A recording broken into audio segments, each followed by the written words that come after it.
Dis papa, pourquoi ce sont des serveurs Linux qui tournent dans le cloud? Ah bon, là on y arrive. On a les mainframes, on a Unix, on a le logiciel libre. Toutes les pièces du puzzle sont en place. Il ne manque qu'une seule chose. Un étudiant finlandais de 21 ans, un PC 386 et un message posté sur un forum un soir d'août 91. It's just a hobby, won't be big and professional. C'est juste un hobby, ça sera pas grand ni professionnel. C'est l'euphémisme du siècle. C'est cette histoire, comment un hobby est devenu l'OS qui fait tourner le monde, que je vous raconte aujourd'hui. Alors dis papa, pourquoi les serveurs dans le cloud ils sont sous Linux? Aujourd'hui, épisode 5, le Padawan. Le podcast AWS en français. Sébastien Stormac. Nous sommes en août 1991. À Helsinki, en Finlande, un étudiant de 21 ans nommé Linus Benedict Torvalds, né le 28 décembre 69, est assis dans sa chambre devant son PC 386. Depuis avril, il travaille sur un projet personnel. Il veut faire tourner Unix sur sa machine. Mais une licence Unix coûte des milliers de dollars. Alors il utilise Minix, le système pédagogique d'Andrew Tannenbaum, mais Minix est limité. Il est conçu pour enseigner, pas pour être utilisé en production. Alors Linus fait tout ce que bon hacker ferait, il va écrire le sien, en utilisant GCC, le compilateur de Richard Stallman, et Bash, le shell de GNU, sur un PC 386. Le hardware démocratisé par IBM et ses clones. Et le tout sous la licence GPL-v2, le cadre juridique inventé par la FSF, toutes les pièces dont on a parlé dans l'épisode précédent. Ce 25 août 91, Linus poste un message sur le newsgroup Usenet comp.os.minix. Ce message est l'un des plus célèbres de l'histoire informatique. Hello everybody, out there using Minix. Bonjour à tout le monde qui utilise Minix. I'm doing a free operating system. Just a hobby, won't be big and professional like GNU. Je suis en train de développer un système d'exploitation. C'est juste un hobby, ça sera pas grand et professionnel comme GNU. Pour les clones 386 et 486. This has been brewing since April and starting to get ready. Donc j'ai commencé à travailler dessus en avril et ça commence à devenir prêt. I'd like any feedback on things like people like dislike in Minix, as my OS resembles it somewhat. Same physical layout of the file system due to practical reasons, amongst other things. J'aimerais bien un feedback sur ce que les gens aiment et n'aiment pas sur Minix, parce que mon OS ressemble très fort à Minix. Il a notamment le même layout des directories et des fichiers pour des raisons pratiques.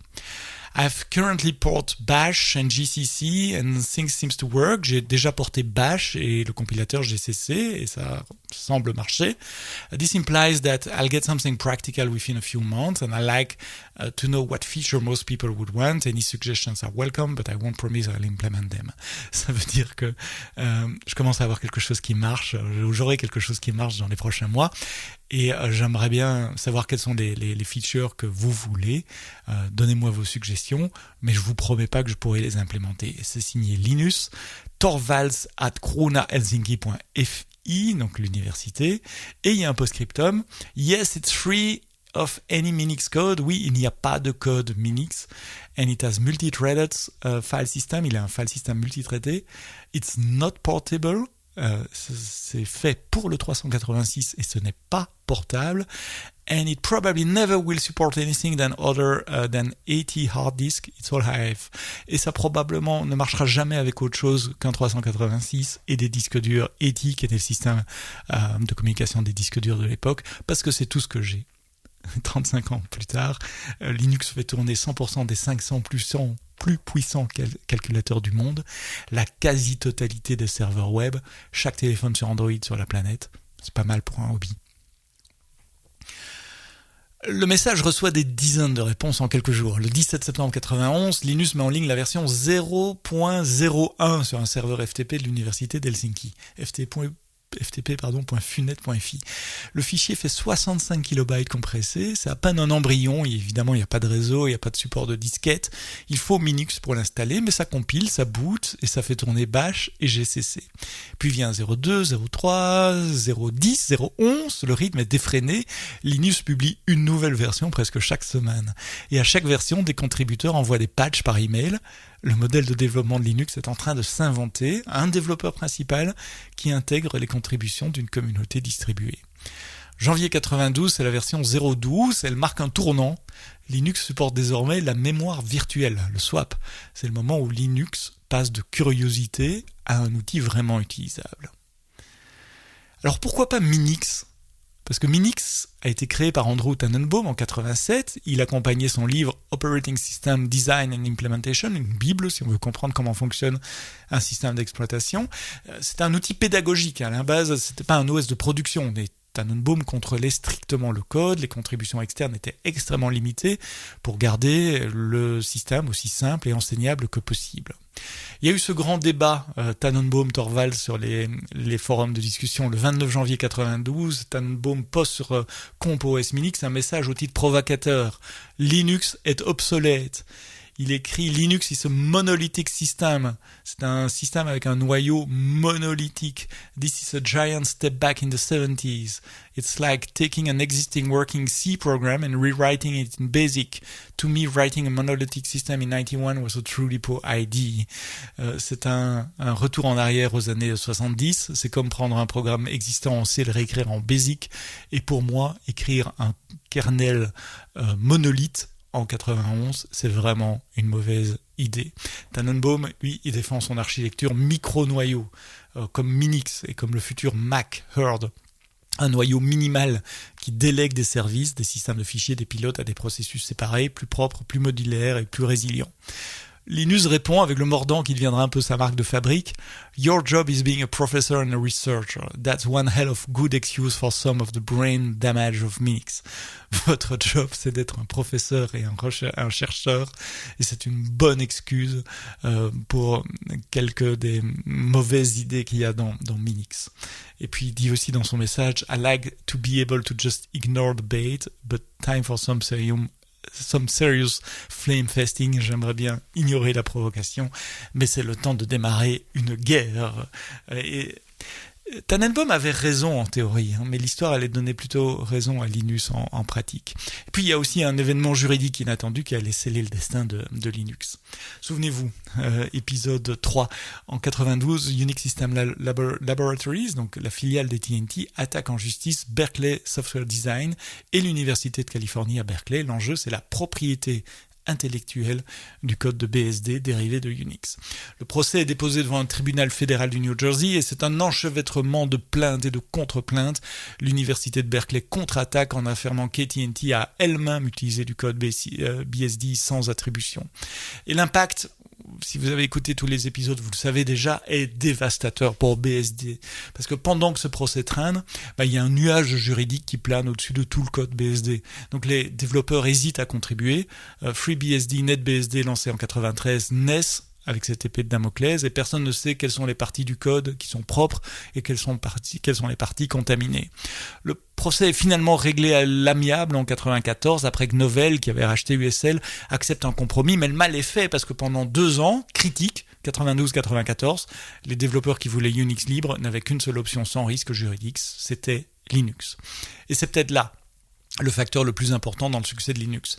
Si BSD avait été libre de tout litige en 92, l'histoire de l'informatique aurait pu être radicalement différente. Mais Linux avait un autre atout dans sa manche, sa fameuse licence. Parce que quand Linus publie Linux 0.01 en septembre 91, il utilise sa propre licence qui interdit toute redistribution commerciale. Le code est libre à lire, à modifier, mais pas à vendre. Alors début 92, Linus prend une décision cruciale. Il passe la licence de Linux sous la GNU, General Public License V2, la fameuse GPL V2, la licence créée par Richard Stallman pour le projet GNU. Et Linus lui-même reconnaîtra plus tard l'importance de ce choix. It wasn't the original license, c'était pas la licence originale, il avait une licence propriétaire pour les toutes premières versions. But I'm convinced it's a big part of why Linux became so widespread. Et je suis convaincu que c'est une des grandes raisons pour lesquelles Linux est si déployé, est si utilisé. À cause de cet effet viral de la GPL. La GPL est une licence copyleft. Ça veut dire que toute modification du code doit être redistribuée sous la même licence. C'est vraiment l'opposé de la licence BSD qui permet à quiconque de prendre le code, le modifier, de le redistribuer sous une licence propriétaire, sans jamais rendre ces améliorations à la communauté. Avec la GPL, en revanche, chaque contribution reste dans un pot commun. Chaque entreprise qui améliore Linux doit partager ses améliorations. Donc ça fait un effet boule de neige, plus il y a de contributeurs, plus Linux s'améliore, ce qui attire encore plus de contributeurs. Avec la licence BSD, des entreprises comme Apple prendront le code de FreeBSD pour créer macOS sans rien rendre à la communauté. Tandis qu'avec la GPL, ce scénario est impossible. Donc Linux avait maintenant un noyau, une licence, un momentum, mais il manquait encore quelque chose, un moyen de l'installer sans être docteur en informatique. Et c'est l'ère des distributions. Parce qu'avant les distributions, installer Linux, c'était toute une aventure. Il fallait télécharger le noyau, le compiler soi-même, ce qui pouvait prendre plusieurs heures sur un 386. Il fallait configurer chaque composant à la main. Les premiers utilisateurs récupéraient même le code via FTP sur des connexions lentes ou les copiaient sur des séries de disquettes. Slackware, la distribution. Patrick Volkerdink, étudiant à la Minnesota State University Moorhead, crée Slackware en modifiant SLS, le Soft Landing Linux System, l'une des toutes premières distributions. Il annonce Slackware 1 en juillet 93 sur Usenet. Slackware 1 tenait sur 24 disquettes, 13 disquettes pour le système de base, la série A, et 11 pour XFree86 et les applications graphiques, la couche réseau avec des fenêtres et une souris. Jusqu'au milieu des années 90, Slackware détenait environ 80% des parts de marché parmi les distributions Linux. Mais évidemment, il n'y a pas eu que elle, il y a eu Debian, Ian Murdoch, étudiant lui à la Purdue University, annonce le projet Debian. Le nom Debian est un mot valise formé de son prénom et celui de sa petite amie de l'époque, Debra Lynn, Deb et Ian, Debian. Murdoch publie le Debian Manifesto en janvier 94. Il pose les bases d'une distribution entièrement communautaire et non commerciale. Et puis, Red Hat, qui se lance dans le business de l'open source. Mark Ewing, il crée sa propre distribution de Linux en 95. Le nom, un hommage à la casquette rouge de Lacrosse de Cornell University que lui avait donné son grand-père et qu'il portait tout le temps quand il était étudiant à Carnegie Mellon. Bob Young, entrepreneur qui vendait déjà des accessoires à Linux par catalogue via sa société ACC Corporation, fusionne avec Ewing en 94 et Red Hat Software est officiellement fondé en 95. Et je peux vous raconter à quoi ressemblait une installation Linux à l'époque, parce que dans ma première boîte, on a voulu installer Red Hat sur un PC de test un soir avec des disquettes. Installation plantée systématiquement au milieu, c'était impossible de comprendre pourquoi. On a tout essayé jusqu'au jour où quelqu'un a eu l'idée d'enlever une carte SCSI qui traînait dans ce PC qu'on essayait d'installer. C'est celle qui servait pour les sauvegardes sur DAT, sur certains disques durs. Et là, miracle, c'est passé. Il nous a fallu des mois pour trouver un driver SCSI compatible. C'était ça, Linux au milieu des années 80. C'était du combat, de la persévérance et beaucoup de forums Usenet. Ma première installation Linux à la maison, c'était un peu plus tard, 98, et je suis jamais revenu sous Windows depuis. Ces distributions transforment Linux d'un projet de hacker en un véritable système d'exploitation utilisable. Et au même moment, un phénomène va propulser Linux sur le devant de la scène mondiale, le World Wide Web, WWW. En décembre 98, le journaliste allemand Michael Kunz invente l'acronyme LAMP dans le magazine Computer Technik. Linux plus Apache plus MySQL plus PHP, Perl, Python. Il démontre qu'un ensemble de logiciels libres et gratuits peut remplacer des solutions commerciales coûteuses. Les serveurs web d'Apache deviennent le numéro 1 mondial en avril 96 selon les enquêtes de Netcraft. En 98, Apache détient plus de 50% du marché des serveurs web et en 2000 c'est 60%. Microsoft IIS, Internet Information Server, le serveur web de Microsoft est loin derrière à 21%. Les startups choisissent LAMP en pagaille et le calcul est simple pour une startup de la Silicon Valley en 98. Option A, vous achetez une licence de Windows NT avec une licence de Microsoft SQL Server et de IIS et vous payez des milliers de dollars sur du matériel relativement coûteux. Option B, vous prenez une distribution Linux, Apache, pour le web server, MySQL pour la base de données et PHP pour le langage de programmation. $0 de licence sur du matériel Intel x86 relativement bon marché. Donc le choix est évident. La bulle Internet 97-2000 tourne sur LAMP, des sites comme Yahoo, comme Amazon à ses débuts, et puis d'innombrables startups .com font tourner leurs serveurs sur cette pile gratuite. Linux conquiert le web par le bas, les startups, les hébergeurs, les développeurs indépendants. Mais pour conquérir l'entreprise, il faudra un allié inattendu, le plus grand nom de l'informatique d'entreprise. Parce qu'en décembre 2000, lors du e-Business Conference and Expo à New York, le PDG d'IBM, de l'époque, Louis Gerstner, fait une annonce qui secoue l'industrie. IBM va investir $1 milliard dans Linux pour l'année 2001. Gerstner déclare sur scène, "Some estimate that Linux will become more prevalent than NT by 2004. This is a big issue for every server company." Ça veut dire que certains estiment que Linux deviendra prédominant par rapport à Windows NT d'ici l'année 2004 et que ça devrait impacter tous les vendeurs de serveurs de l'industrie. Alors l'investissement couvre le développement évidemment, mais aussi le marketing, le support de Linux sur toute la gamme de serveurs IBM et des PC jusqu'au mainframe.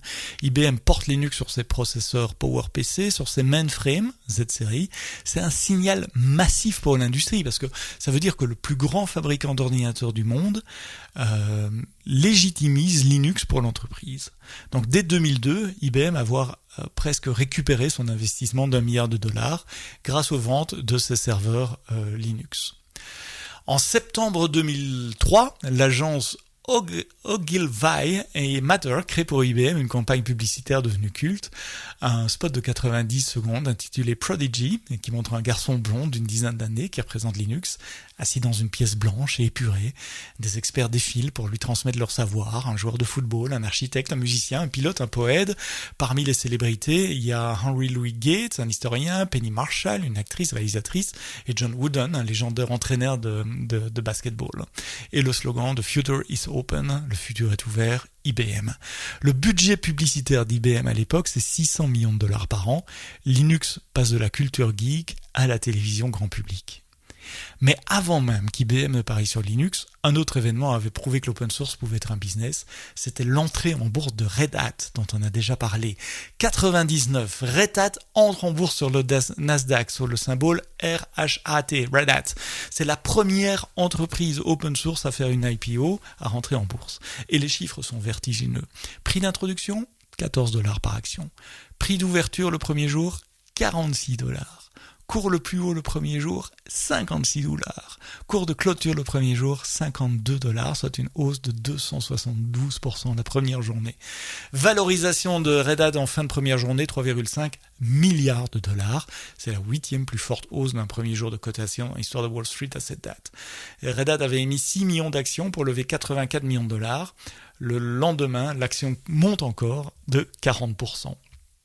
Fait remarquable, Red Hat avait invité des centaines de programmeurs et de contributeurs de la communauté Linux à participer à l'IPO au prix d'introduction de $14. C'est un geste sans précédent à Wall Street, mais un changement de dernière minute dans la fourchette de prix a semé la confusion, laissant beaucoup de contributeurs frustrés. L'IPO de Red Hat prouve une chose, on peut bâtir une entreprise milliardaire en vendant du logiciel libre et gratuit. Le modèle, c'est vendre du support, de la formation, de la certification. Le logiciel est libre, l'expertise, elle, est payante. Mais revenons au débat de janvier 92, micro-noyau versus macro-noyau. Est-ce que Tannenbaum avait raison ? Souvenez-vous, Tannenbaum affirmait que les noyaux monolithiques étaient obsolètes, que l'avenir appartenait aux micro-noyaux. Et il avait des arguments solides, la modularité, la résilience, l'élégance architecturale. Plus de 30 ans plus tard, le score est sans appel. On a Linux d'un côté, qui est monolithique, avec des extensions en user space, mais essentiellement monolithique, qui fait tourner la quasi-totalité de l'infrastructure mondiale, les serveurs cloud, les smartphones, les supercalculateurs, les voitures, l'IoT. De l'autre côté, on a Minix en micro-noyau qui est ironiquement présent dans chaque processeur Intel moderne, dans le Management Engine, mais personne ne le sait, personne ne l'utilise consciemment. Et puis on a GNU Hurt, micro-noyau, le noyau que le projet GNU devrait produire. Lui, il est toujours pas terminé à plus plus de 30 ans de développement. Et on a Mac de Carnegie Mellon qui est dans tous les iPhones, les tablettes et les ordinateurs macOS, qui est un hybride entre monolithique et micro-noyau. Tannenbaum avait-il tort ? Pas entièrement. L'architecture micro-noyau a ses mérites. macOS, je vous l'ai dit, utilise un noyau hybride dérivé de Mac, mais Linux a prouvé qu'un noyau monolithique avec des milliers de contributeurs et une discipline de développement rigoureuse pouvait évoluer, s'adapter et dominer. Et Linus avait raison sur l'essentiel, ce qui compte, c'est ce qui marche, c'est pas ce qui est élégant en théorie. Donc Linux a conquis les serveurs, les startups, les data centers, mais au début des années 2000, une nouvelle révolution se prépare. Parce que des ingénieurs chez Amazon regardent leur immense ferme de serveurs Linux et se posent une question. Et si on louait cette puissance de calcul à d'autres ? En 2006, un service appelé EC2 va tout changer. Le cloud computing est sur le point de naître et Linux sera son système d'exploitation. C'est l'histoire que nous raconterons dans le prochain épisode, vendredi prochain, dans toutes les bonnes applications de podcast. Mais d'ici là, quoi que vous codiez, codez-le bien.